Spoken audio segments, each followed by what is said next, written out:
So hello students, welcome back to your channel Zeal India education और मैं आपका Sonu sir. सो बच्चों, पहले तो मैं रिक्वेस्ट करूंगा जो भी बच्चे इस चैनल पे नए हों प्लीज़ चैनल को सब्सक्राइब कर लेना यार। और जो भी बच्चे आज फिज़िक्स से प्यार करने वाले हैं आज मेरे साथ, सो चैनल को सब्सक्राइब कर लेना, लाइक शेयर करना बच्चों, क्योंकि आपके एक सब्सक्रिप्शन से मेरी बहुत हेल्प हो जाएगी। ऑब्वियस सी बात है, चैनल का इनिशियल स्टेज है तो आप मदद नहीं करेंगे तो कौन करेगा, है ना।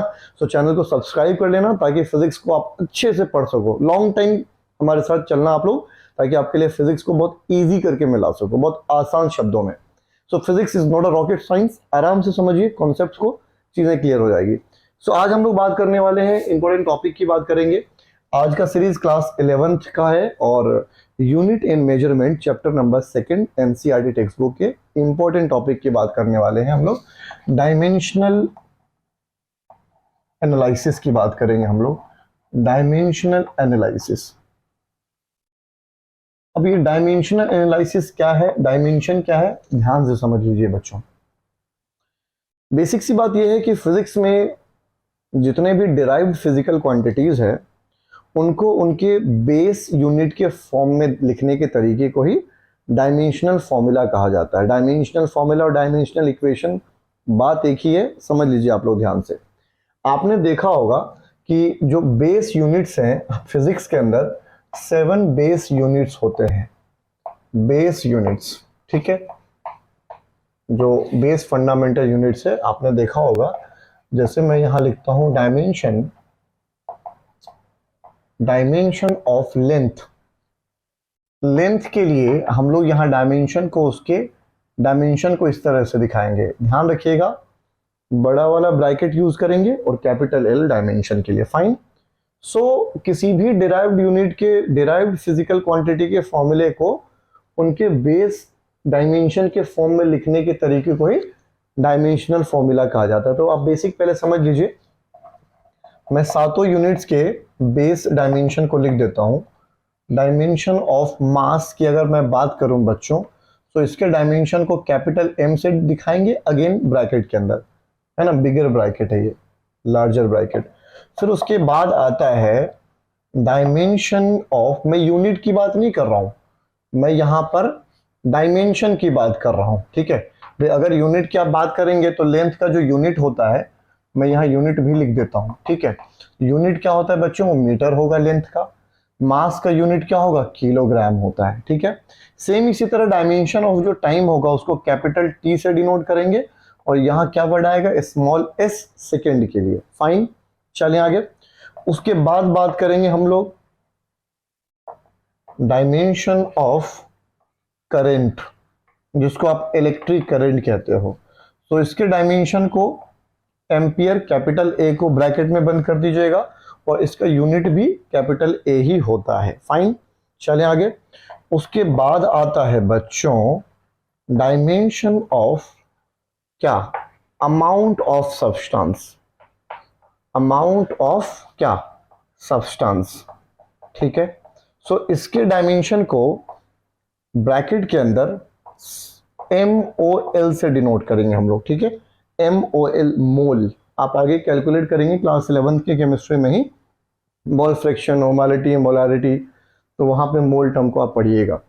अच्छा, इसका यूनिट क्या होता है, इसका यूनिट क्या होता है, MOL से ही डिनोट करते हैं, मोल में निकाला जाता है, फाइन। उसके बाद कितने हो गए डायमेंशन, 1 2 3 4 5 7 होते हैं, तो मैं सारे लिख देता हूं। उसके बाद डायमेंशन ऑफ क्या, ल्यूमिनस इंटेंसिटी, किसी लाइट की जो चमक होती है, ल्यूमिनस इंटेंसिटी, इंटेंसिटी, ठीक है। इसके डायमेंशन को ब्रैकेट के अंदर CD से डिनोट करते हैं, that is called candela. Candela इसका यूनिट होता है, और यूनिट में भी ये CD इस तरह से जाता है, क्लियर है क्या, ध्यान रखिएगा। और लास्ट होता है बच्चों डायमेंशन ऑफ टेम्परेचर, टेम्परेचर का डायमेंशन। सो बच्चों टेम्परेचर का जो डायमेंशन होगा उसको कैपिटल K से डिनोट करेंगे, और यहां K लिख रहा हूं मैं, ठीक है, ये ध्यान रखिएगा।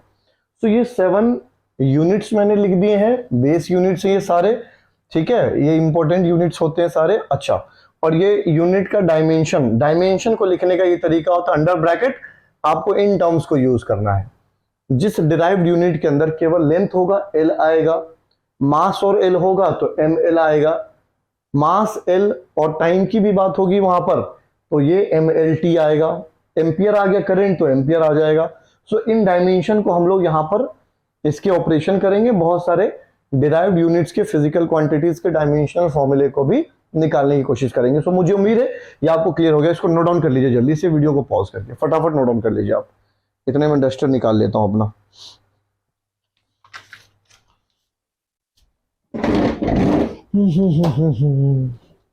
मेरा डस्टर नहीं मिल रहा है, ओके मिल गया। सो मैंने अपना डस्टर निकाल लिया है बच्चों।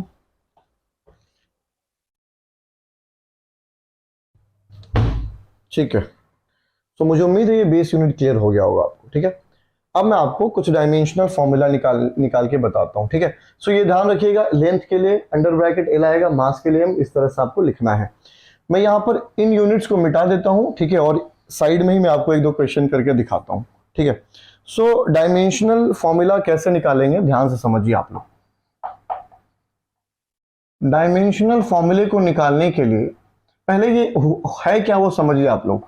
डायमेंशन फॉर्मूला होता क्या है पहले ये आपको मैं बता देता हूं, समझिए। देखिए, डायमेंशनल फॉर्मूला एक ऐसा सिस्टमेटिक, इनके बेस यूनिट्स के सिस्टमेटिक अरेंजमेंट को कहते हैं, जिसमें जिस फॉर्मूले के अंदर हम लोग इन यूनिट्स के कंट्रीब्यूशन को देखते हैं।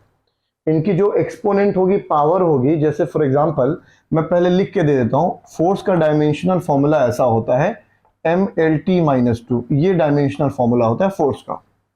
ठीक है, सो आप देखोगे यहां पर तो m की पावर यहां 1 है, l की पावर यहां 1 है और t की पावर -2 है। सो इसका मतलब ये हुआ कि फोर्स के फॉर्मूले में मास का कंट्रीब्यूशन 1 है, लेंथ का कंट्रीब्यूशन 1 है और टाइम का कंट्रीब्यूशन -2 है। सो डायमेंशनल फॉर्मूले के अंदर जो भी पावर्स होती हैं, बेस यूनिट्स की जो भी पावर होती है, वो उस डिराइव्ड फॉर्मूले में उस फिजिकल क्वांटिटी के अंदर वो अपने कंट्रीब्यूशन को दिखाता है। जैसे फोर्स के फॉर्मूले में टाइम का कंट्रीब्यूशन कितना होगा, -2 होगा। फोर्स के फॉर्मूले में लेंथ का कंट्रीब्यूशन 1 होगा। फोर्स के फॉर्मूले में मास का कंट्रीब्यूशन 1 होगा। Are you getting my point? So ये कंट्रीब्यूशन होता है। नाउ द क्वेश्चन अरे से आपने निकाला कैसे, तो अब मैं आपको तरीका बताता हूं डायमेंशन फॉर्मूला निकालेंगे कैसे। पहले एक फॉर्मूला निकाल के बता देता हूं, उसके बाद हम बात करेंगे। फॉर एग्जांपल मैं आपसे कहता हूं कि what is the dimensional formula of density, मुझे आप डेंसिटी का डायमेंशनल फॉर्मूला निकाल के बताइए। सो डायमेंशनल फॉर्मूला को निकालने के लिए या तो आपको उस फिजिकल क्वांटिटी का यूनिट याद होना चाहिए, ठीक है, या उसका फॉर्मूला याद होना चाहिए। सो अगर मैं डेंसिटी की बात करूं तो डेंसिटी होता है मास पर यूनिट वॉल्यूम। मास पर यूनिट वॉल्यूम को ही डेंसिटी कहते हैं। बात समझ आ रही है? सो डेंसिटी का डायमेंशनल फॉर्मूला क्या होगा, डेंसिटी का सिंबल ये होता है। सो मास यहां पर केवल मास है। सो मास के लिए हम डायमेंशन क्या यूज करेंगे, बोलो अंडर ब्रैकेट m। सो मैंने यहां पर अंडर ब्रैकेट m लिख दिया, बोलो क्लियर है क्या। और नीचे वॉल्यूम है, तो वॉल्यूम को आप देखोगे तो वॉल्यूम किसी चीज का वॉल्यूम कैसे निकालते हैं, length into breadth into height. तो भाई length into breadth into height answer किस में निकलता है, मीटर क्यूब में या सेंटीमीटर क्यूब में, यही तो होगा। सो जब मीटर क्यूब जो आप बोल रहे हो तो मीटर क्यूब तो लेंथ की बात आ रही है ना, लेंथ के अंदर आ रहा है। सो मीटर क्यूब का डायमेंशन क्या होगा, कैपिटल L, और पावर 3 है। सो मैं यहां लिख सकता हूं कैपिटल L की पावर 3। क्लियर है क्या? अब क्या करें भाई, L को हम ऊपर शिफ्ट कर दें तो यहां क्या बन जाएगा, बोलो m, L ऊपर गया तो क्या -3, t तो है ही नहीं, तो t नहीं है तो आप उसको मत लिखो या लिख दो तो पावर 0 लिखना होगा। सो ये बन गया किसका डायमेंशनल फॉर्मूला, बोलो किसका बन गया, ये डेंसिटी का डायमेंशनल फॉर्मूला हमारे पास आ चुका है, ml-3 और t0। अब इस डायमेंशन फॉर्मूला का पर्सपेक्टिव क्या है, इसका इंपॉर्टेंस क्या है वो समझिए आप। इसका मतलब ये हुआ कि डेंसिटी के फॉर्मूले में मास कितना कंट्रीब्यूशन कर रहा है, 1 कंट्रीब्यूट कर रहा है क्योंकि पावर 1 है, ठीक है। डेंसिटी के फॉर्मूले में लेंथ कितना कंट्रीब्यूट कर रहा है, -3 का इसका कंट्रीब्यूशन है, ठीक है। अच्छा, और डेंसिटी के फॉर्मूले टाइम का कितना कंट्रीब्यूशन है, 0, मतलब टाइम है ही नहीं। सही बात है, फॉर्मूले में कहां कोई टाइम होता है, कहीं टाइम देख रहे हो आप, नहीं होता। सो डायमेंशनल फॉर्मूला हमें क्लू देता है कि कोई भी जो फिजिकल क्वांटिटी जिसका वो फॉर्मूला लिखा गया है वो परफेक्ट रिलेशन का है या नहीं है, परफेक्ट उसके डेफिनेशन को डिफाइन कर पा रहा नहीं कर पा रहा।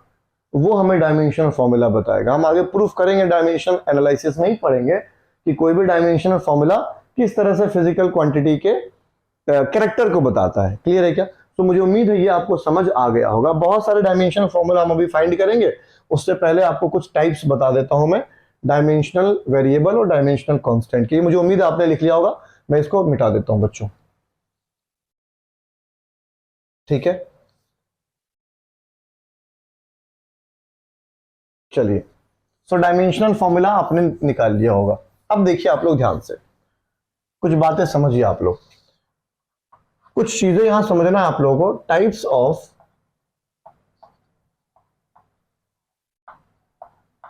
डायमेंशनल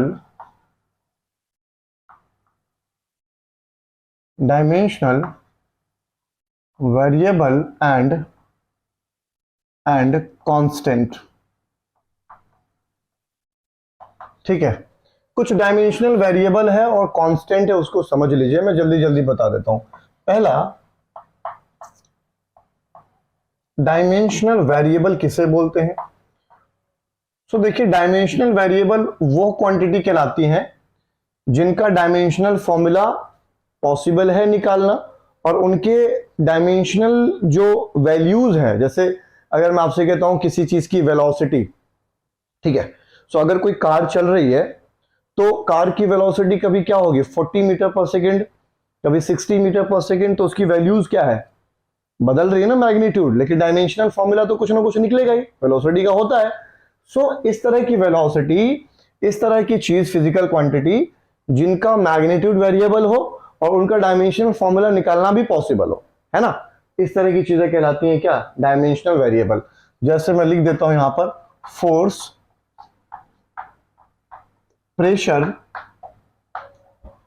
वेलोसिटी एटसेट्रा, इस तरह की क्वांटिटी को डायमेंशनल वेरिएबल कहते हैं, ठीक है? अब आता है आगे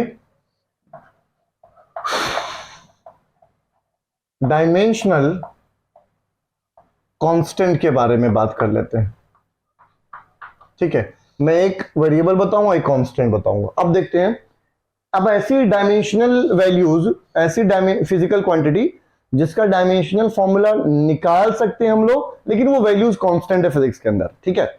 जैसे आपने देखा होगा ग्रेविटेशनल फोर्स का फॉर्मूला ये होता है F equals to G m1 m2 upon r square. So ये कैपिटल G जो होता है बच्चों, इसकी वैल्यू मैग्नीट्यूड फिक्स्ड है, इसकी वैल्यू कभी चेंज नहीं होती, फिक्स्ड वैल्यू है ना? लेकिन इसका कुछ ना कुछ डायमेंशन फॉर्मूला भी निकलता है। बात मेरी समझ आ रही है? इसका डायमेंशन फॉर्मूला ऐसा निकलता है mlt-2, और ये इधर l स्क्वायर हो जाएगा और नीचे क्या है, m स्क्वायर। सो इसका डायमेंशन फॉर्मूला ऐसा निकलता है m-1l3t-2। ये रहा उसका डायमेंशन फॉर्मूला। मतलब इसका मैग्नीट्यूड तो फिक्स होता है भाई, इसका मैग्नीट्यूड तो फिक्स वैल्यू मिलेगा आपको, ठीक है? कैपिटल जी को यूनिवर्सल ग्रेविटेशनल कांस्टेंट कहते हैं, लेकिन इसका डायमेंशन फॉर्मूला, जिस तरह से आपने देखा होगा इलेक्ट्रोस्टैटिक के अंदर, आज पढ़ेंगे 12th क्लास के अंदर, दो स्टेशनरी चार्ज के बीच में लगने वाला फोर्स होता है K-Q1 Q2 upon r square, ठीक है? सो ये जो K है ना, इसको कहते हैं इलेक्ट्रोस्टैटिक कांस्टेंट। इसकी वैल्यू फिक्स है, फिक्स वैल्यू है 9 × 10⁹ न्यूटन मीटर स्क्वायर पर कूलम स्क्वायर। लेकिन इसका डायमेंशन फॉर्मूला भी निकल जाएगा, इधर इसको मल्टीप्लाई करूंगा, दोनों चार्ज नीचे आएगा। सो ऐसी वैल्यूज जिनका डायमेंशन फॉर्मूला भी है पॉसिबल और उनका वैल्यू कांस्टेंट होता है ना, मैग्नीट्यूड। जैसे मैं यहां लिख देता हूं क्या, कैपिटल जी, जिसको आप बोलते हो यूनिवर्सल क्या, ग्रेविटेशनल कांस्टेंट, ठीक है? यूनिवर्सल ग्रेविटेशनल कांस्टेंट, कॉमा के भी है हमारा, के जिसको क्या बोलते हैं हम लोग, इलेक्ट्रोस्टैटिक कांस्टेंट, इलेक्ट्रोस्टैटिक कांस्टेंट। उसके बाद और भी है यार बहुत सारे, प्लैंक्स कांस्टेंट भी होता है, एच से उसको डिनोट करते हैं, ठीक है? सो ऐसी वैल्यूज है ये बच्चों जिनको हम लोग क्या कहते हैं, डायमेंशनल कांस्टेंट कहते हैं, ठीक है? तो अब हमने डायमेंशनल में वेरिएबल और डायमेंशनल में कांस्टेंट के बारे में पढ़ लिया। तीसरा समझिएगा, अब मैं आपको बताने जा रहा हूं डायमेंशनलेस, ठीक है, वेरिएबल के बारे में। देखिए डायमेंशनलेस वेरिएबल कौन सी वेरिएबल है, समझिए आप। डायमेंशनलेस वेरिएबल उन्हें कहते हैं जिनका डायमेंशनल जब निकाला जाता है तो बेस क्वांटिटी कैंसिल हो जाती है, ठीक है, और उनके मैग्नीट्यूड भी डिफरेंट डिफरेंट होंगे। जैसे मैं आपको कहता हूं एरिया, ठीक है, या मैं आपसे कह रहा हूं एंगल, एरिया का तो निकल जाएगा, एंगल की बात करता हूं, एंगल। सो एंगल की अगर हम बात करें, जैसे एंगल की मैं बात करता हूं, मान लो आपको मैं कहता हूं साइन थीटा का डायमेंशनल क्या होगा। सो आपने देखा होगा रेशियो में कि साइन थीटा क्या होता है, परपेंडिकुलर अपॉन हाइपोटेन्यूज के बराबर। मैं यहां लिखता हूं कॉस थीटा, तो कॉस क्या होता है, बेस अपॉन हाइपोटेन्यूज। अब मुझे एक चीज बताएं आप लोग, परपेंडिकुलर क्या होता है, लेंथ होता है भाई, परपेंडिकुलर का मतलब क्या, लेंथ हो गया, और हाइपोटेन्यूज का मतलब क्या हो गया भाई, ये भी क्या होगा फिजिक्स के अंदर, लेंथ की बात हो रही होगी, लंबाई, भाई दूरी तो है वो, और दोनों कट गया, क्या बचा, कांस्टेंट आया ना, बोलो कांस्टेंट आया ना, डायमेंशन तो बच ही नहीं रहा, कट ही जा रहा है वो। लेकिन एंगल आपको अलग अलग जगह पे कभी 30 पढ़ोगे, कभी 40 डिग्री, कभी 60 डिग्री, कभी 90 डिग्री, तो वेरिएबल है, लेकिन डायमेंशन तो नहीं आ रहा ना। सो इसलिए क्या बोलेंगे, डायमेंशनलेस वेरिएबल। सो एंगल क्या है, एक तरह का डायमेंशनलेस वेरिएबल होता है। क्लियर है क्या, डायमेंशनलेस वेरिएबल, मुझे उम्मीद आपको समझ आ गया होगा। उसके बाद आता है ना डायमेंशन। अब यहां वेरिएबल था, कांस्टेंट था, तो लेस में भी, डायमेंशनलेस में भी वेरिएबल पढ़ा, तो उसका कांस्टेंट भी पढ़ना होगा हम लोगों को, है ना। सो डायमेंशनल लेस क्या, कांस्टेंट। अब समझिए आप लोग, डायमेंशनलेस कांस्टेंट जिसका डायमेंशन भी नहीं होता कुछ, और वो वैल्यूज भी फिक्स है, कांस्टेंट है। जैसे कि 4, 8 कोई नंबर हो, पाई की वैल्यू, बोलो ई की वैल्यू, ये सब क्या है, इनका कोई डायमेंशनल नहीं होता, और ये वैल्यूज फिक्स है। तो जो भी नंबर होता है ना बेटा, नंबर, समझ रहे हो आप लोग, किसी भी नंबर का कोई डायमेंशनल नहीं होगा। जैसे फॉर एग्जांपल मैं आपसे कहता हूं कि what will be the dimensional formula, what will be the dimensional formula for time period of oscillation of a simple pendulum, ऐसे ये फॉर्मूला दे दिया मैंने, 2 pi under root L upon G, ये फॉर्मूला हो गया, ठीक है। सो इसको जब आप सॉल्व करोगे तो भाई 2 पाई का क्या है, कोई रोल ही नहीं है ना वहां पर, केवल किसका निकलेगा, अंडर रूट एल अपॉन जी का डायमेंशनल फॉर्मूला, ठीक है। सो ये 2 पाई क्या है, कांस्टेंट है, तो किसी भी कांस्टेंट का कोई डायमेंशन नहीं होता, no dimension for constant values, no dimension for any क्या, कांस्टेंट वैल्यूज, ठीक है। किसी भी कांस्टेंट वैल्यू का कोई डायमेंशन नहीं होता है, ये नोट डाउन कर लीजिए आप लोग ध्यान से, वेरी इंपॉर्टेंट टर्म्स, ठीक है। सो मुझे उम्मीद है कि आपको क्लियर हो गया होगा, ठीक है। चलिए आगे, चलिए आगे, चलिए तो मैं मिटा दूं इसको आपको, ठीक है। तो मुझे उम्मीद है कि आपको क्लियर हो गया होगा पॉइंट, ठीक है। अब आगे बात करेंगे, पहले आप बेसिक थ्योरेटिकल चीजों को समझ लीजिए, ठीक है, उसके बाद हम लोग क्वेश्चंस करेंगे, बहुत अच्छे अच्छे क्वेश्चन, टेंशन मत लेना बिल्कुल भी। अब समझना जो आपको मैं बात बताने जा रहा हूं, रिलेशन बिटवीन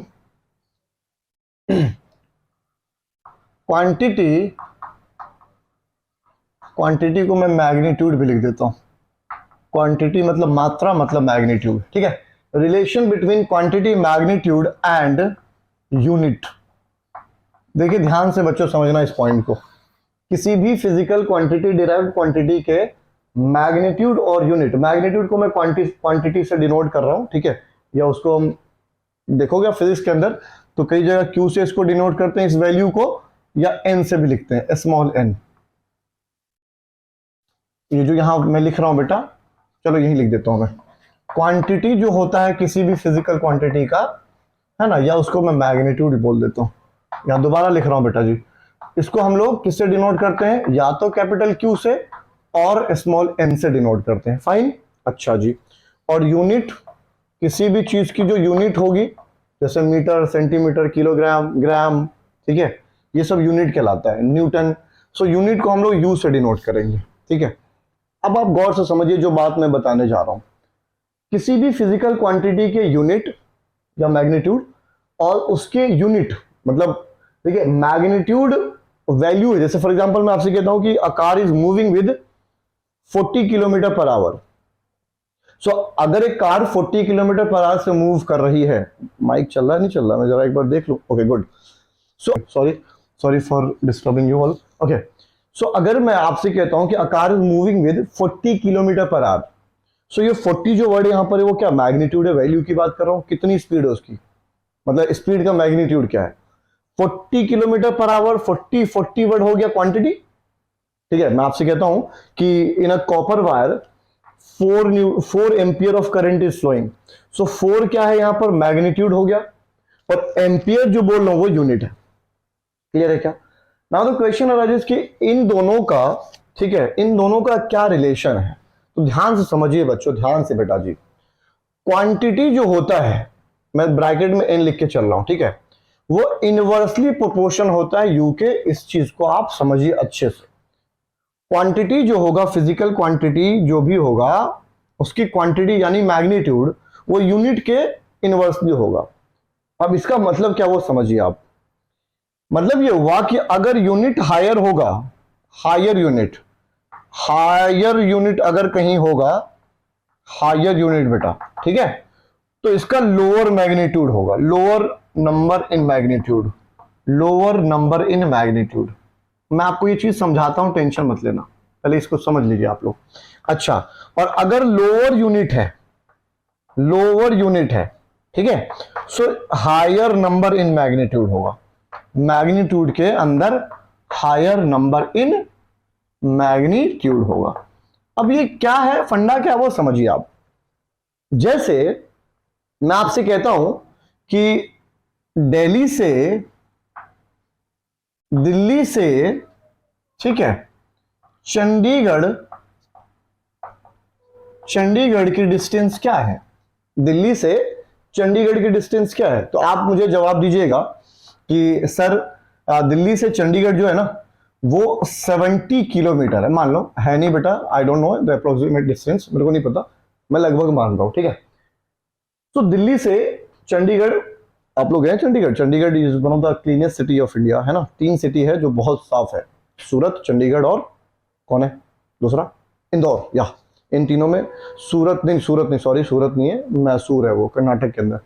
सो चंडीगढ़ भी बहुत क्लीनेस्ट सिटी है, घूमना बेटा, ठीक है, ओके। सो मान लो मैंने कहा 70 किलोमीटर। अब देखिए आप, जब 70 वर्ड में बोल रहा हूं तो यहां किलोमीटर बोल रहा हूं, ठीक है। अगर मैं इसी आंसर को, इसी वैल्यू को ऐसे लिखता हूं, 20,000 लिखना पड़ेगा, सॉरी। अगर मैंने यहां पर 70 किलोमीटर लिखा है, 70 किलोमीटर, अब 1 किलोमीटर में 1000 मीटर है, यू नो ऑल, 1 किलोमीटर में 1000 मीटर, तो यहां क्या बोलूंगा मैं, 70,000 मीटर।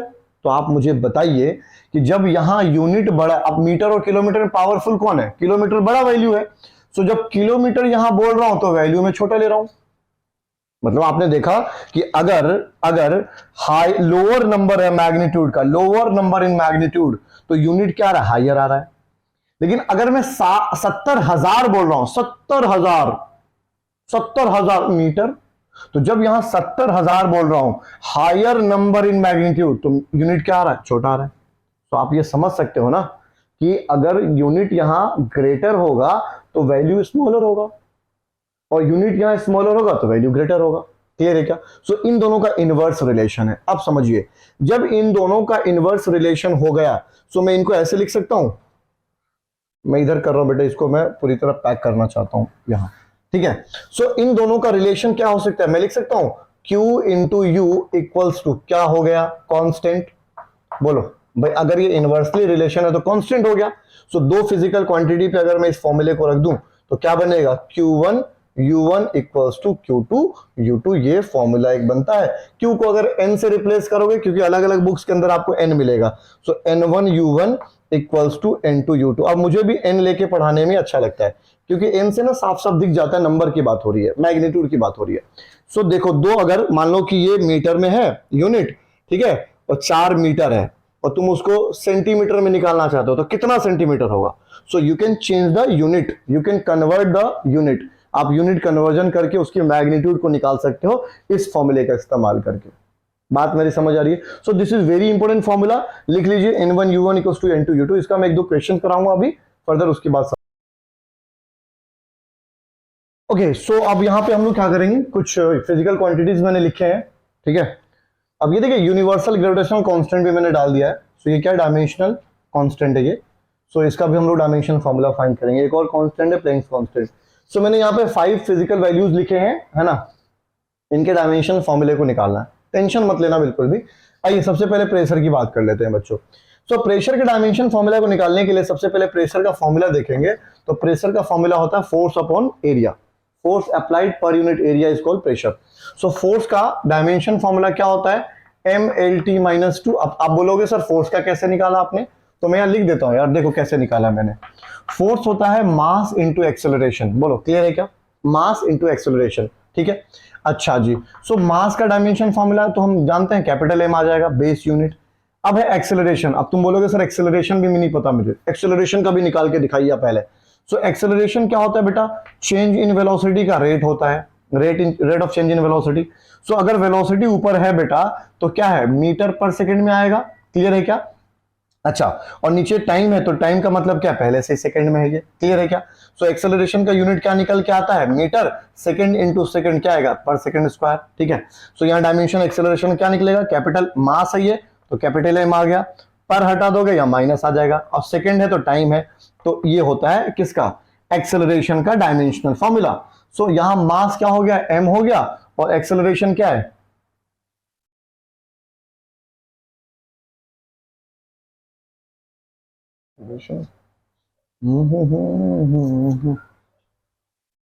ओ यार सॉरी,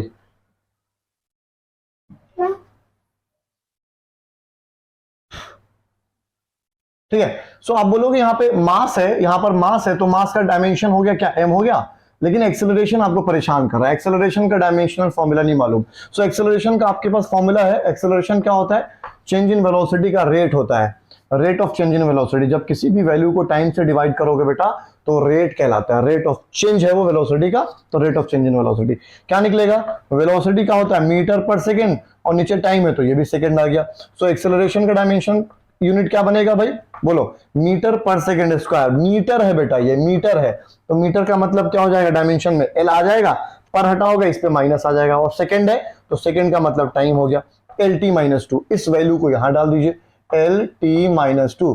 बताओ तो फोर्स का डायमेंशनल फॉर्मूला क्या निकल के आ गया, mLT-2। इसको याद कर लो बेटा, साइंस स्ट्रीम के बच्चे फोर्स के डायमेंशनल फॉर्मूला को याद कर लेते हैं। सो मैंने लिख दिया mLT-2। नीचे एरिया है, किसी भी चीज का एरिया निकालते हो, area of rectangle, area of square, area of what, area of this, कुछ भी निकालोगे क्या निकलेगा, metre square, centimetre square, millimetre square, decametre square, hectometre square, square में निकलेगा ना बेटा, लेंथ का स्क्वायर, तो यहाँ क्या निकलेगा, एल स्क्वायर लिख दूंगा मैं। सो इसका डायमेंशन क्या निकलेगा प्रेशर का, बोलो एम, एल की पावर 1 है, पावर 2 है, एक पावर -1 हो जाएगा भाई, ऊपर जाके पावर सब्ट्रैक्ट होगा, और यहाँ क्या आएगा टी, यहाँ क्या -2।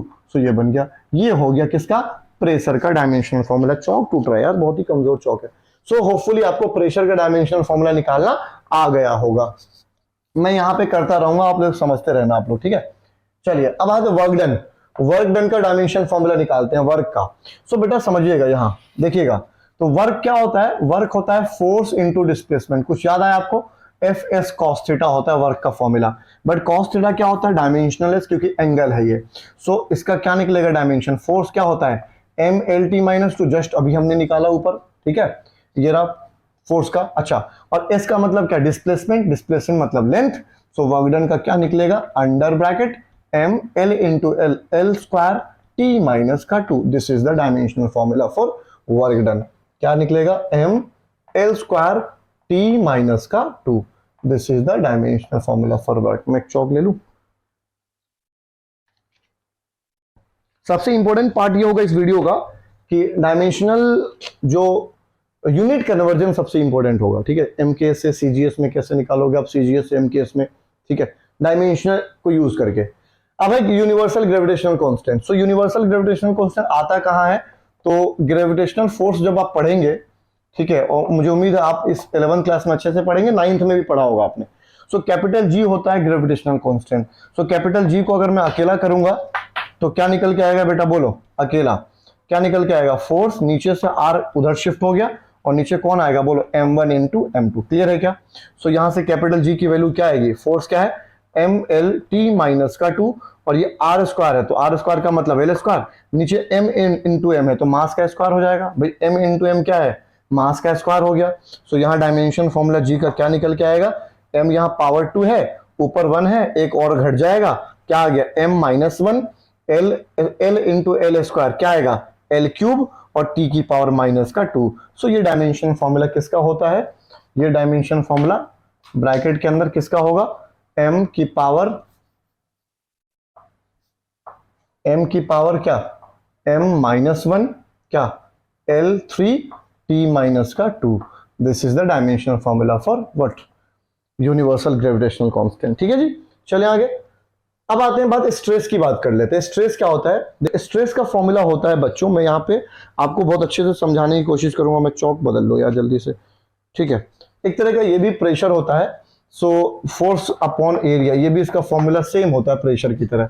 सो डायमेंशन भी क्या हो जाएगा बोलो, m-l-1 t-2। This is the dimension formula for, ठीक है, ये ध्यान रखिएगा। ओके, उसके बाद है प्लैंक्स कांस्टेंट। प्लैंक्स कांस्टेंट क्या होता है? H इसका सिंबल होता है। अब यहां कहां यूज करते हैं?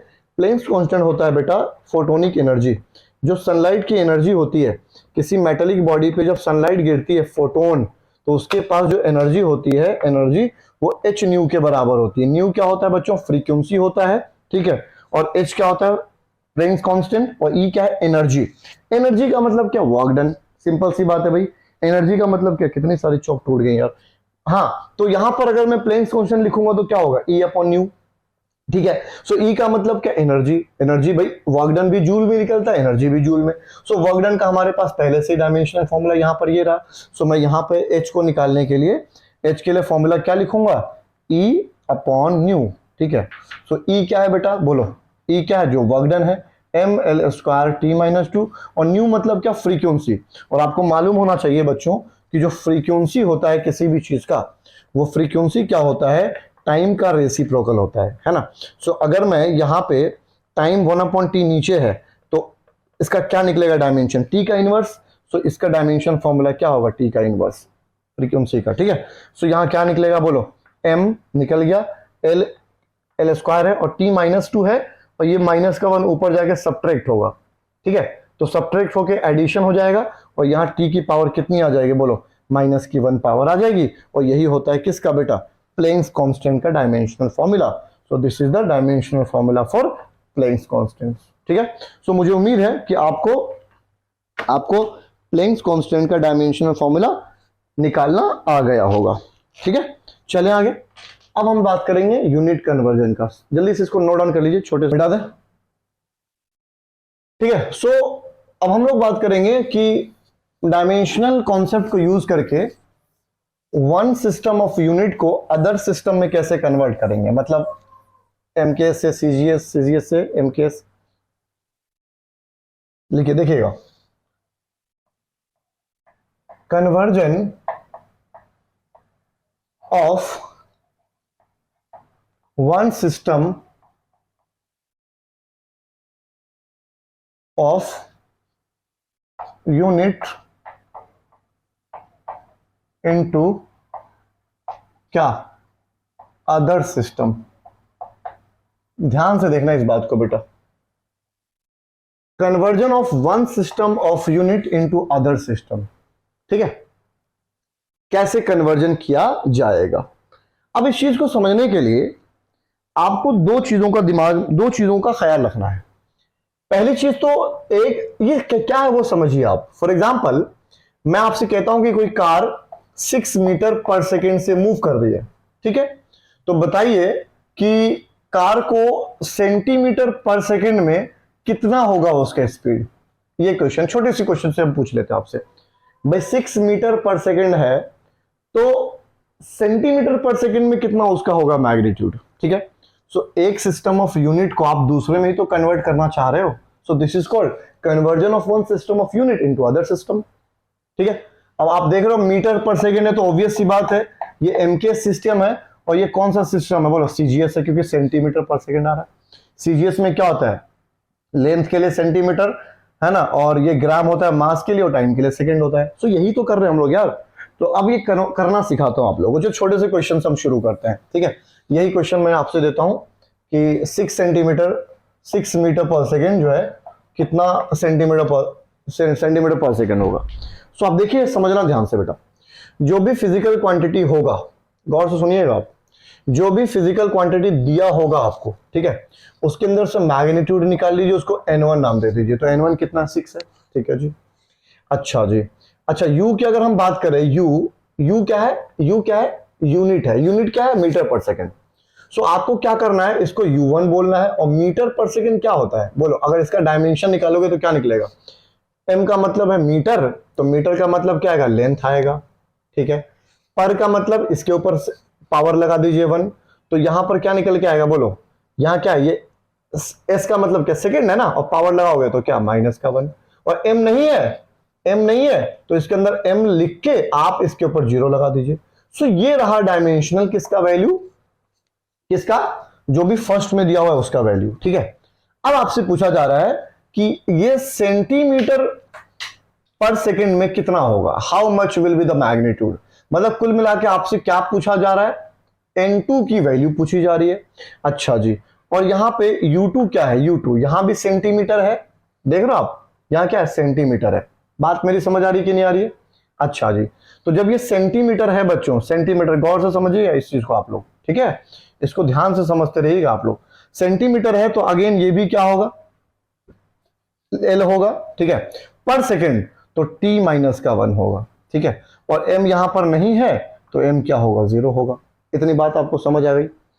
अब यहां पर N1U1 N2U2 आपने पढ़ा था पिछले फॉर्मूले में कि N1U1 जो होता है वो किसके बराबर होगा, N2U2 के बराबर होगा। क्लियर है क्या? सो अगर मैं यहां से N2 निकालना चाहूं, N2, तो क्या निकल के आएगा, N1U1 अपॉन U2। बोलो क्लियर है क्या? सो N2 को अगर आप निकालना चाहोगे तो कैसे निकलेगा, N1 कितना है, 6 है, ठीक है। U1 अपॉन U2, U1 ये रहा वैल्यू और U2 ये रहा वैल्यू। तो आप जब U1 को ऊपर लिखोगे यहां पे ऐसे और U2 को नीचे लिखोगे तो M0 अपॉन, भाई M वाला M के साथ टकराएगा, पावर 0 जाएगा, ठीक है। L वाला, L है यहां 1, यहां देखिए L क्या है, ये L क्या है, ये यहां पर L देखो आप MKS में, मीटर पर सेकंड में, ठीक है, ध्यान से समझते रहिएगा। और यहाँ L क्या है, ये L ये रहा, मान लो इसको मैं 1 दे देता हूं नाम, 1 1 1, और इसको नाम दे देता हूं मैं 2 2 2, ठीक है। सो ये क्या होगा, M1 अपॉन M2, ठीक है। और ये क्या होगा, L1 अपॉन L2, ठीक है। क्लियर है क्या? अच्छा जी, आइए T1 को देख लेते हैं। सो T1 ये रहा, पावर -1 दोनों पे है, और T2 ये रहा, और इन दोनों की पावर क्या, -1 लिख लेते हैं हम लोग, कोई दिक्कत तो नहीं है ना। चलिए अब गौर से समझना मेरी बात, आप लोग ध्यान से समझना। भाई M1 अपॉन M2 की पावर 0 है, तो इस फैमिली का तो गायब होना कंपलसरी है, इसका तो होना ना होना बराबर है, तो मैं डायरेक्ट 6 लिख देता हूं, ये फैमिली गायब हो गया। अब देखिए L1 जो है, L1 ये तो लेंथ है ना, और लेंथ किसका है, MKS का, मीटर में है ये। और ये क्या है, L2 लेंथ है सेंटीमीटर में। सो इन दोनों को तो सेम करना पड़ेगा ना आपको, बोलो करना पड़ेगा ना। तो L1 ऊपर मीटर में है और नीचे सेंटीमीटर में। सो अगर आप ऊपर मीटर है तो उसको आप ऐसे लिख सकते हो 100 सेंटीमीटर, बोलो क्लियर है क्या? और इसको हम सेंटीमीटर में रहने दे रहे हैं क्योंकि हमारा मकसद है आंसर सेंटीमीटर पर सेकंड में लाने का। सो इन दोनों यूनिट को मैंने सेम कर लिया, और सेम करने के लिए नीचे सेंटीमीटर है लेकिन ये मीटर वाला था तो मैंने मीटर की जगह 100 सेंटीमीटर लिख दिया। अच्छा जी, यहां देखें आप लोग, यहां देखें टाइम यहां सेकंड में है, तो टाइम सेकंड में है तो टाइम तो भैया टाइम तो चेंज करने की आवश्यकता है नहीं दोनों की, ये भी सेकंड में और ये भी सेकंड में, पावर क्या है, -1। बोलिए क्लियर है क्या? बात मेरी समझ आ रही कि नहीं आ रही है? अब मुझे एक बात बताइए, 1 सेकंड ये भी है और 1 सेकंड इसको भी लिख दिया मैंने। देखिए अब क्या हो गया, ये देखिए सेंटीमीटर और ये 100 है, ठीक है। तो कितना आ गया, N2 की वैल्यू कितनी आ गई, बोलो N2 कितना आ गया, बोलो 6 इंटू क्या, 100 क्या बचा, क्या अंदर बचा, कौन सा क्वांटिटी, सेंटीमीटर बचा हुआ है। और यहां 1 सेकंड अपॉन 1 सेकंड मतलब सेकंड ही तो बचा हुआ है, और पावर 1 है, तो इसको हम लिख सकते हैं सेकंड की पावर 1। अब ये कितना हो गया, N2 की वैल्यू बोलो कितना हो गया, 600 सेंटीमीटर, और सेकंड की पावर 1 का मतलब क्या हो गया, बोलो पर सेकंड। सो आंसर कितना निकला, 600 सेंटीमीटर पर सेकंड। मुझे उम्मीद है ये आपको समझ आ गया होगा। क्लियर है कि नहीं, बात समझ आ गई?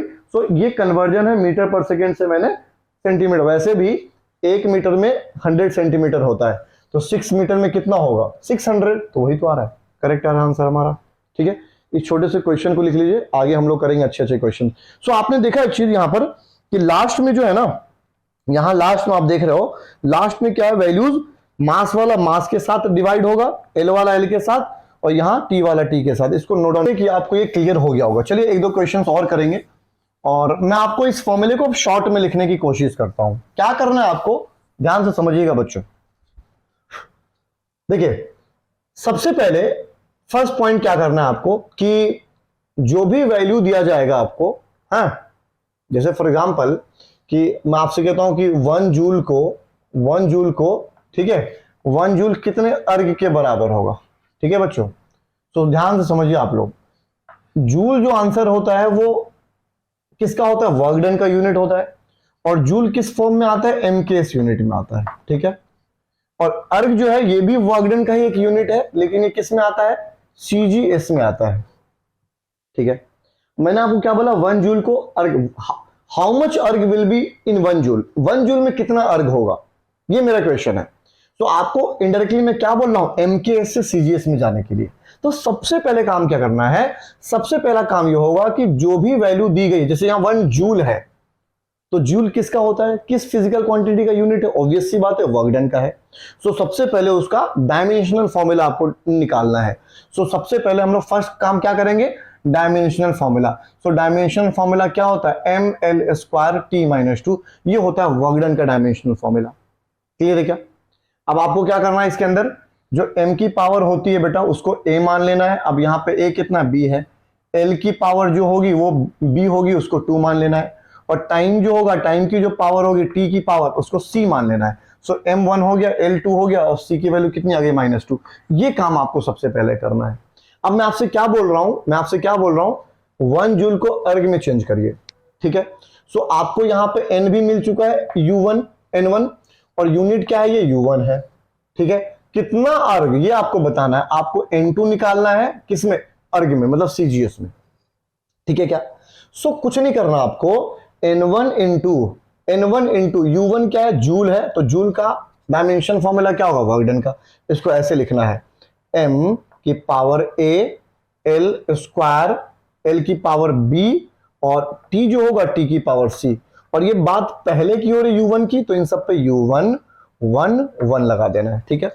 आपको निकालना सीजीएस में, मतलब n2 मैग्नीट्यूड बताना है, लेकिन है तो ये अभी भी अर्ग, अर्ग का मतलब वर्क डन, तो इसका भी डायमेंशन क्या निकलेगा, m l² l, m आएगा, l आएगा, t आएगा। बस फर्क क्या है, इसको 2 नाम दे देना है, इसको 2 नाम दे देना है, इसको 2, क्योंकि सेकंड की बात हो रही है, u2 की बात। और पावर यहां पे क्या लिखना है, a b c।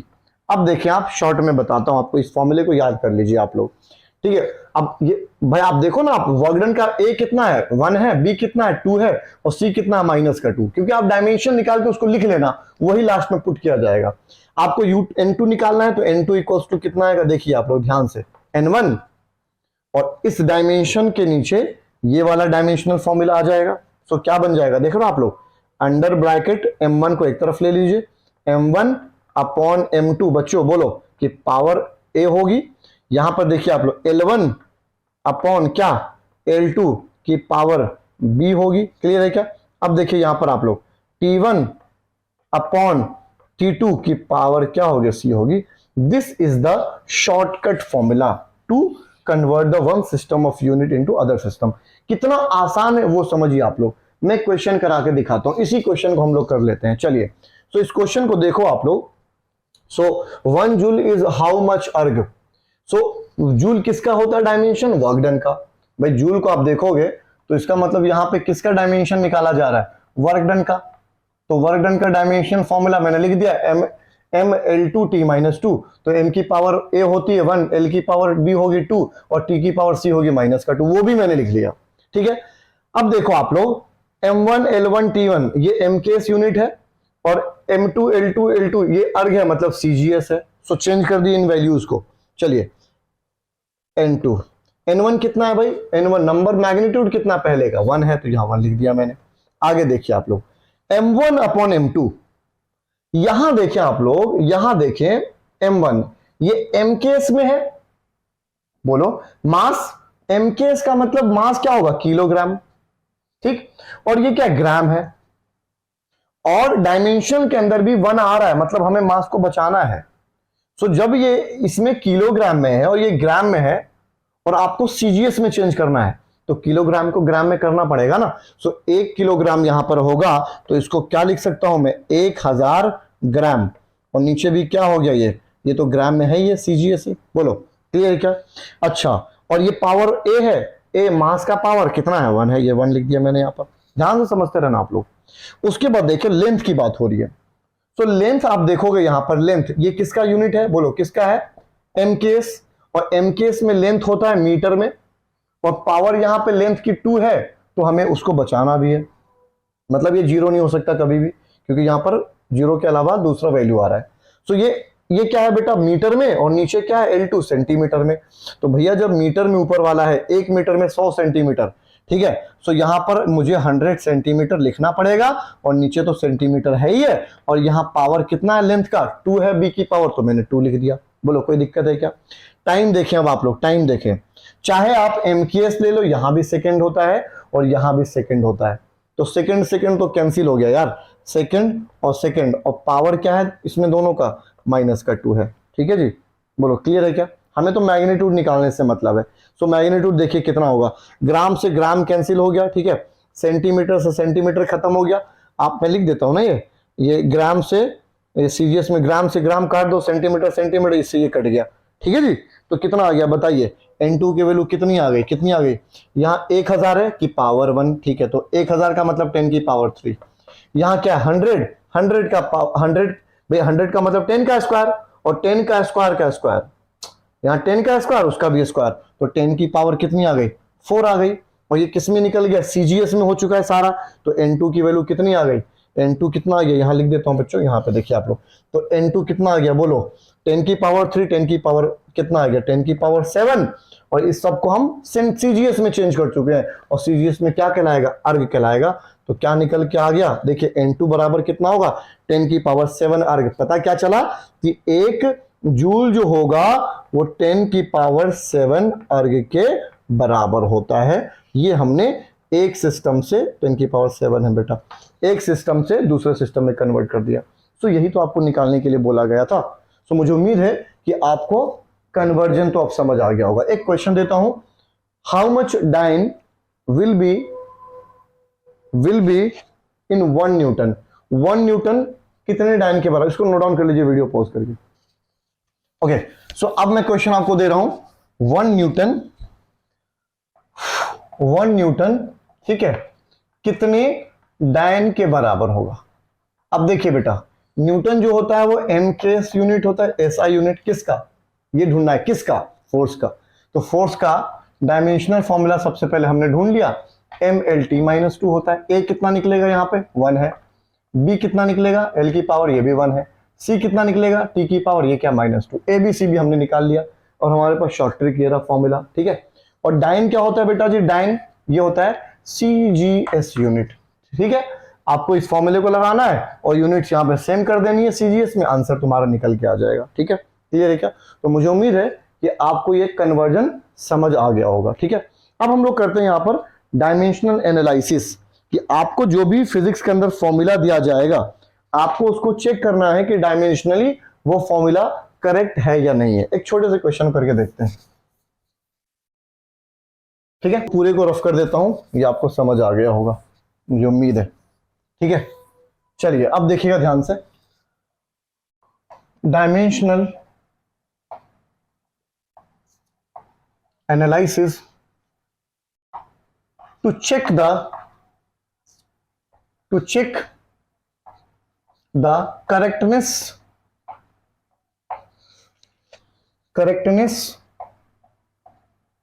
of any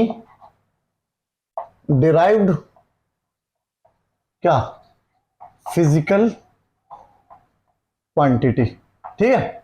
किसी भी फिजिकल क्वांटिटी का हम चेक करेंगे कि वो डायमेंशनली करेक्ट है या नहीं है, ठीक है। डायमेंशनली करेक्ट है या नहीं, एक छोटे से एग्जांपल से देखते हैं। आपने मान लो कि न्यूटन इक्वेशन ऑफ मोशन आपने पढ़ा होगा, एक इक्वेशन आपने ये पढ़ा होगा, कुछ याद आया, S = ut + ½ vt², ये आपने पढ़ा होगा। डिराइव करने के बाद ये हमें एक इक्वेशन आता है जिसको आप लोग किस नाम से जानते हो, सेकेंड इक्वेशन ऑफ मोशन के नाम से, ठीक है। अब इसको हम चेक करेंगे डायमेंशनली कि this equation, this format is correct और नॉट, ये सही है कि नहीं है, ठीक है। अब देखो आप लोग, देखिए ये डिस्प्लेसमेंट है, तो ऑब्वियस सी बात है कि डिस्प्लेसमेंट का डायमेंशनल क्या होगा भाई, बेस यूनिट, दूरी की बात हो रही तो लेंथ होगा, ठीक है। यहां देखिए u क्या होता है, इनिशियल वेलोसिटी, और ये टाइम है। सो वेलोसिटी क्या निकलता है बेटा जी, वेलोसिटी का यूनिट क्या होता है, मीटर पर सेकेंड। सो इसका डायमेंशन क्या निकलेगा, एल टी माइनस का 1। मैंने लिख लिया एल टी माइनस 1, और आगे टी है तो मैंने टी भी लगा दिया, ठीक है। इसको अंडर ब्रैकेट कर दे रहा हूं मैं, ठीक है। 1/2 तो डायमेंशनली कांस्टेंट है ना भाई, डायमेंशनलेस क्वांटिटी है ये, हटा दो उसको। एक्सेलरेशन है, सो एक्सेलरेशन का डायमेंशन क्या होता है, एल टी माइनस 2, ये रट लीजिए आप लोग। सो यहां मैंने लिख दिया एल टी माइनस 2, और टी स्क्वायर है तो टी का भी क्या होगा, डायमेंशन टी स्क्वायर होगा। चेक करते हैं सही आ रहा है कि नहीं आ रहा। सो अंडर ब्रैकेट एल है लेफ्ट साइड में, यहां क्या आ गया, टी की -1 टी की पावर 1, तो टी की पावर 0 हो गया, खत्म हो गया कहानी। क्या बचा, अंडर ब्रैकेट एल बचा, ठीक है जी, प्लस आ गया। यहां देखें आप, टी की पावर -2 है, टी की पावर 2 है, तो यहां भी टी की पावर 0 हो गई, खल्लास हो गया। तो यहां क्या बचा, अंडर रूट। ओहो, तो under bracket L under bracket, तो राइट साइड में डायमेंशन बेस यूनिट क्या आ रही है, लेंथ क्या आ रही है, और लेफ्ट साइड में डायमेंशन यूनिट लेंथ क्या आ रही है। तो मैं ये बोल सकता हूं कि ये दिया गया इक्वेशन डायमेंशनली करेक्ट है। दिया गया इक्वेशन डायमेंशनली क्या है, करेक्ट है। This is correct equation. बात मेरी समझ आ रही है, क्लियर है क्या, देख ध्यान से समझते रहिएगा आप लोग, क्लियर है ना। प्रिंसिपल ऑफ होमोजेनिटी भी कराऊंगा, पहले इसको सीख लो आप लोग। एक और की बात कर लेते हैं हम लोग, सेकंड की बात कर लेते हैं। किसी पेंडुलम के, आपने पेंडुलम देखा होगा, छत से ऐसे मैंने एक स्ट्रिंग लिया, धागा, और उसमें एक बॉब लटका दिया, ठीक है, और उसको ऐसे टेप करने पे ये ऐसे ऐसे ऑसिलेट होता है ना, एक पेंडुलम ऐसे ऐसे। मान लो पेंडुलम की लेंथ क्या है, स्ट्रिंग की एल है, और एक्सेलरेशन ड्यू टू ग्रेविटी कहां लगता है, नीचे, जी। सो हो गया तो चेक करने चला। तो ये आपने देख लिया डायमेंशनली करेक्ट है। सिंपल पेंडुलम की बात कर लेते हैं। इसका फॉर्मूला होता है, देखिए टाइम पीरियड ऑफ ऑसिलेशन कहते हैं उसको। भाई ये मीन पोजीशन होता है, जब आप किसी पेंडुलम को टैप करोगे, यहां जाएगा, ये एक्सट्रीम पोजीशन है, फिर ऐसे आके यहां जाएगा एक्सट्रीम पोजीशन, फिर यहां आएगा। इसको कंप्लीट ऑसिलेशन कहते हैं, वन कंप्लीट। सो उसका निकालने का फॉर्मूला होता है 2 pi under root L upon G. अब हम इस फॉर्मूले को चेक करेंगे डायमेंशनली ये फॉर्मूला सही है या किसी ने हवाई फॉर्मूला निकाल के दे दिया। इस फॉर्मूले को चेक करेंगे डायमेंशन के कॉन्सेप्ट से, ठीक है। मैं इसको मिटा दे रहा हूं बिकॉज आपको बोर्ड के बिल्कुल बीचों बीच दिखाई देगा तो अच्छा लगेगा, ठीक है। सो इस फॉर्मूले को चेक करेंगे किसके लिए, पेंडुलम के लिए। अब देखिए 2 पाई तो डायमेंशन में होगा नहीं, क्योंकि 2 पाई क्या है, डायमेंशन लेस कॉन्स्टेंट है। पाई है तो खत्म करो ना उसको। सो हम देखते हैं, हम निकालते हैं डायमेंशन किसका, अंडर रूट एल अपॉन जी। क्या ये सही है कि नहीं है, चले देखते हैं। देखिए बेटा, अंडर ब्रैकेट अंडर रूट देखो, सॉरी, लेंथ है, लेंथ का स्ट्रिंग, धागे की लंबाई। सो ऑब्वियस सी बात है उसका डायमेंशन क्या होगा, कैपिटल एल आएगा। लिख दो उसको, कैपिटल एल को। मैंने चलो ब्रैकेट के अंदर ऐसे लिख दिया उसका डायमेंशन। नीचे कौन है, जी है। जी किसको कहते हैं बेटा, जी होता है एक्सीलरेशन किसका, ड्यू टू ग्रेविटी। ग्रेविटी की वजह से जो एक्सेलरेशन है, भाई है तो एक्सेलरेशन ही। तो जी का भी यूनिट क्या निकलेगा, बोलो, मीटर पर सेकेंड स्क्वायर, और इसका डायमेंशन क्या निकल जाएगा, एल। मीटर का मतलब एल, पर का मतलब सामने वाले की खोपड़िया पे माइनस आ जाएगा, तो एल टी माइनस, ये डायमेंशन होता है। लिख दीजिए, मैंने लिख दिया एल टी माइनस 2, ठीक है। अब देखिए आप लोग ध्यान से, क्या निकल के आ गया, अंडर रूट में ये देखो भाई, यहां पे एल और एल तो कैंसिल हो जाएगा, ये खत्म हो गया, तो ऊपर कौन बचेगा, 1 अपॉन अंडर ब्रैकेट टी की पावर -2। देखिए आप, अब टी की पावर -2 का मतलब क्या आ गया बेटा, भाई अगर टी की पावर -2 को मैं ऊपर शिफ्ट करूं, यार ये दिख नहीं रहा होगा आप लोगों को ना कैमरे में, ये देखिए यहां पर क्या हुआ, एल से एल कैंसिल हो गया ये दोनों, ठीक है। सो टाइम में क्या बचा, अंडर रूट क्या, 1 अपॉन टी की पावर -2, टी की पावर -2, टी की पावर -2 ऊपर जाएगा तो क्या हो जाएगा, अंडर रूट में टी का पावर स्क्वायर। सो देख रहे हो आप लोग, अंडर रूट में टी का, ओहो, टी और टी आ गया, LHS इक्वल्स टू RHS। तो मैं क्या बोल दूंगा, डायमेंशनली ये जो फॉर्मूला है, जिसने भी इस फॉर्मूले को पहले निकाला है एकदम सही निकाला, डायमेंशनली करेक्ट है। So this is the dimensional analysis. Clear है क्या। अब हमने क्या किया, हमारे पास फॉर्मूला था और फॉर्मूले से हमने इसको प्रूफ किया डायमेंशनली। अब हम क्या करेंगे, फिजिकल क्वांटिटी जो भी होगा, जिन फैक्टर्स पे डिपेंड करेगा, उन फैक्टर्स को यूज करके, मतलब डायमेंशन के कॉन्सेप्ट को यूज करके फॉर्मूला डिराइव करेंगे। ठीक है, सो नेक्स्ट वीडियो में करेंगे। अभी तक के लिए काफी है आज के लिए। मुझे उम्मीद है कि आज का सेक्शन क्लास 11th क्लास वालों के लिए बहुत इंपॉर्टेंट रहा है। ठीक है, सो मैं अगेन रिक्वेस्ट करूंगा यार, जो भी बच्चे चैनल पे नए हो यार, चैनल सब्सक्राइब कर देना। ठीक है, फैन बंद करके, कूलर बंद करके पसीने में पढ़ा रहा हो यार, तो ये वर्थलेस नहीं जाना चाहिए। आपके साथ की मुझे जरूरत है, आपके प्यार की मुझे जरूरत है। So please Zeal India education को सब्सक्राइब करना, kindly show your love and support to me, ताकि हम बहुत लंबे सफर तक जा सके आपके साथ। Bye bye.